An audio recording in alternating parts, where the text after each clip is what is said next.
Tomorrow, world leaders will gather for that Leaders Summit, focusing on economic stability, global cooperation as another issue. But the newly released Global Wealth Inequality Report highlights a stark reality. That's the gap between the world's richest and the most vulnerable, which continues to widen. It's posing a threat to global stability. Its findings are already shaping discussions ahead of the summit. Let's unpack this a little bit more with economist and member of the Extraordinary Committee on Independent Experts on Global Inequality. That's Professor Wanga Zembe-Mkabile, who joins us now. Professor, thank you so much for the time. Really appreciate it. And I think off the backdrop of what my colleagues have been speaking about, saying that the broader issues, what the leaders are here for, this handover, the cooperation that has been happening so far is all good and well. But it's these minutiae of issues that are actually very pivotal in shaping and shifting the global conversation, and inequality being a key conversation amongst them. Thank you so much. Thank you for having me. Absolutely. I mean, our President Ramaphosa, choosing to make as the main focus of the G20, choosing to make income and wealth inequality at a global level, choosing to make that the focus was strategic and important, because, as you say, this thing that goes beyond the G20 and that will live beyond this end of November.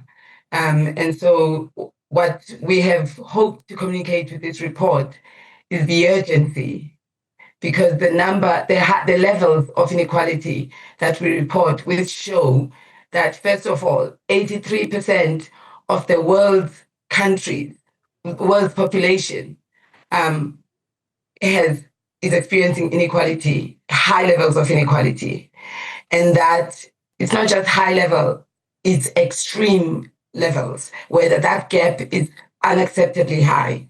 It's high in a way that's unsustainable, in a way that raises crises of all kinds.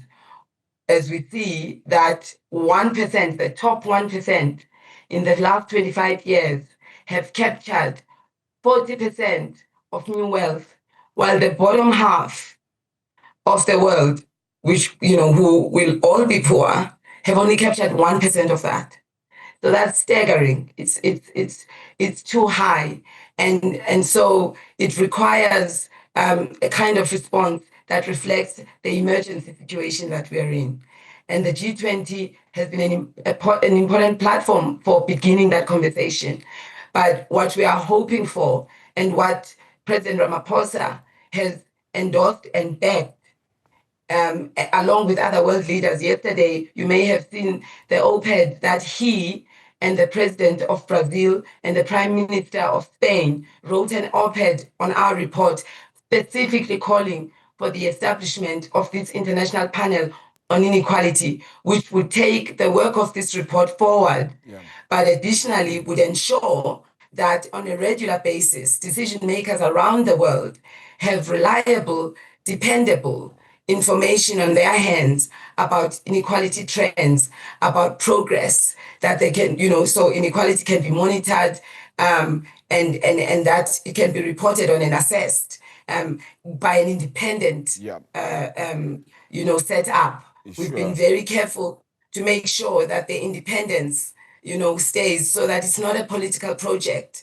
It's a technical, independent process that ensures that decision makers have information on their hands that can shape the decisions they make about reducing inequality. Yeah, very important one here. But now we need solutions, right? And that's what the basis of the entire conversations were. The task force itself was aimed at doing this. What are the solutions here? Because if you appeal to the human side and ask people to either donate, help, assist, etc., that may not come off too well. On the other side, if you are enforcing tax measures, there seems to always be a workaround. So what's the ultimate solution here in the wealth distribution conversation? I mean, there's a couple that we propose and that we recommend in the report. I think it's going to be a lot of work, whichever way you look at it, to implement the.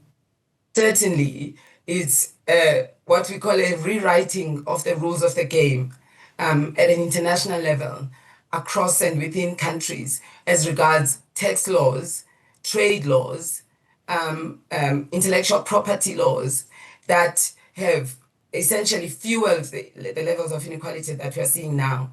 And then, of course, it's countries also intervening on the manifestations of inequality. So the desperate levels of hunger and food insecurity that we see now, where 1 in 4 people are regularly skipping meals as a way of coping with insecurity in the world today. Wow. Universal provision of services in terms of healthcare, education, access to reducing the digital divide, and providing income protection through social protection measures. But it's also, again, at an international level, is ensuring that the issue, for instance, of sovereign debt is held, is dealt with, because many countries, especially here in Africa, they are spending more to service debt. In fact, some of these countries, their budgets for servicing debt are more than the budgets for health and education. So they are having to spend all the resources they have on servicing historic debt, which we can argue shouldn't have even been there. But the having to contribute such a huge proportion of their GDP to servicing debt comes at the cost of providing for their citizens, especially providing the kinds of services that are equalizers when it comes to addressing inequality, such as healthcare and education. Yeah, and I think that's why this matters so much. The problem that you might also have, though, with all these solutions that play, these ideals when it comes to the G20, is that it's often been criticized for being non-binding. So you don't have to do this, or there aren't massive repercussions when it comes to this. You agree to it, and you hope that they will all be achieved. How do you ensure that these recommendations translate into measurable action and not just symbolic statements? Well, I mean, so as you say, we cannot enforce, and indeed, so we are called the Committee of Independent Experts. The independence has been underscored there to ensure that it's not, so we're not prescriptive, we're not enforcers at all. But the fact that we are writing the report in a context where people across the world, especially young people, are fed up with the situation that we're in. So governments are very much aware of the fact that their citizens and people across the world, that this is an unsustainable situation. So we hope that creates a sense of urgency by itself. It creates incentive for action. But also in the fact that we've received such high endorsement for this report. I mean, we've had over 700 world experts on inequality and world leaders, former world leaders, and Nobel laureates supporting not only the report, but pushing for the idea of the IPI, of the International Panel on Inequality. We do feel that this kind of, high-level support will help ensure that the agencies of the state of inequality will lead to action being taken. But also the International Panel on the very reason why we want it to be established, it's so that, as we did with climate change, because remember, the sort of arguments you're saying now were also present with climate change. People were not sure, is it happening, is it not happening? It's an exaggeration, no, it's not true, and others didn't take it seriously. But as soon as that intergovernmental panel on climate change was formed, and over the years has been feeding evidence, informed data and information, everyone, right? Yeah. I mean, except for as we know, the very exceptional naysayers, but everyone has been able to see, look, this is a bomb about to explode and it will affect all of us. Yeah. It's the same with inequality. It's a bomb that's waiting to explode, and all of us, including the very wealthy, including our governments. It affects democracy. It impacts on political stability. So there isn't a choice. So in a sense, we don't need to even enforce, we don't need to be prescriptive. Yeah.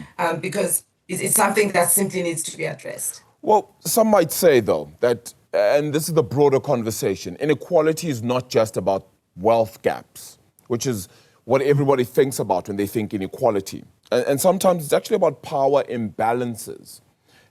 Did the task force have a conversation around this, perhaps, and think about the structural issues that, corporate influence, these debt burdens that we're speaking about throughout this G20, trade rules, which have certainly come into question along the way here too. Was that conversation had? Major concerns? Any solutions?